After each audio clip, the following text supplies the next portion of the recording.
बुधवार व्रत कथा। समतापुर नगर में मधुसूदन नामक एक व्यक्ति रहता था। वह बहुत धनवान था। मधुसूदन का विवाह बलरामपुर नगर की सुंदर और गुणवंती लड़की संगीता से हुआ था। एक बार मधुसूदन अपनी पत्नी को लेने बुधवार के दिन बलरामपुर गया। मधुसूदन ने पत्नी के माता पिता से संगीता को विदा कराने के लिए कहा। माता पिता बोले, बेटा आज बुधवार है, बुधवार को किसी भी शुभ कार्य के लिए यात्रा नहीं करते। लेकिन मधुसूदन नहीं माना। उसने ऐसी शुभ अशुभ की बातों को नहीं मानने की बात कही।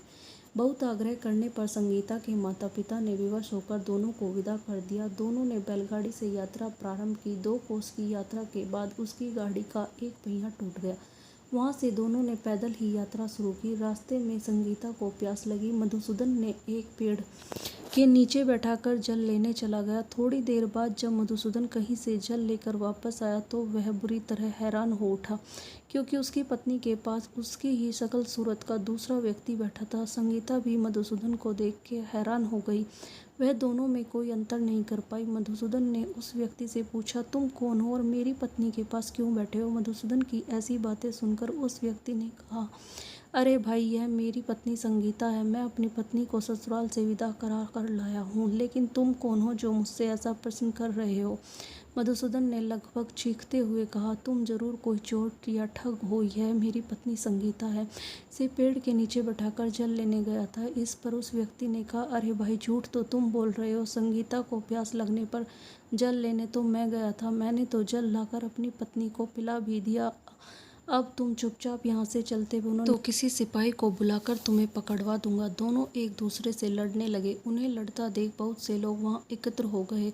नगर के कुछ सिपाही भी वहाँ आ गए। सिपाही उन दोनों को पकड़कर राजा के पास ले गए। सारी कहानी सुनाकर राजा भी कोई निर्णय नहीं कर पाया। संगीता भी उन दोनों में से अपने वास्तविक पति को नहीं पहचान पा रही थी। राजा ने दोनों को कारागार में डाल देने के लिए कहा। राजा के फैसले पर असली मधुसूदन भयभीत हो उठा। तभी आकाशवाणी हुई, मधुसूदन, तूने संगीता के माता पिता की बात नहीं मानी और बुधवार के दिन अपनी ससुराल से प्रस्थान किया। यह सब भगवान बुद्धदेव के प्रकोप से हो रहा है। मधुसूदन ने भगवान बुद्धदेव से प्रार्थना की, हे भगवान बुद्धदेव, मुझे क्षमा कर दीजिए। मुझसे बहुत बड़ी गलती हुई। भविष्य में मैं अब कभी बुधवार के दिन यात्रा नहीं करूंगा और सदैव बुधवार को आपका व्रत किया करूंगा। मधुसूदन के प्रार्थना करने से भगवान बुद्धदेव ने उसे क्षमा कर दिया। तभी दूसरा व्यक्ति राजा के सामने से गायब हो गया। राजा और दूसरे लोग इस चमत्कार को देख हैरान हो गए।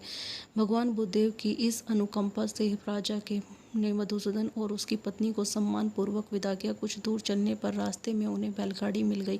बैलगाड़ी का टूटा हुआ पहिया भी जुड़ा हुआ था। दोनों उसमें बैठकर समतापुर की ओर चल दिए। मधुसूदन और उसकी पत्नी संगीता दोनों बुधवार को व्रत करते हुए आनंद पूर्वक जीवन यापन करने लगे। भगवान बुद्धदेव की अनुकंपा से उनके घर में धन संपत्ति की वर्षा होने लगी। जल्द ही उनके जीवन में खुशियां ही खुशियां भर गई। बुधवार को व्रत करने से स्त्री पुरुष के जीवन में सभी मंगल कामनाएं पूरी होती है और व्रत करने वाले को बुधवार के दिन किसी आवश्यक काम से यात्रा करने पर कोई कष्ट भी नहीं होता है।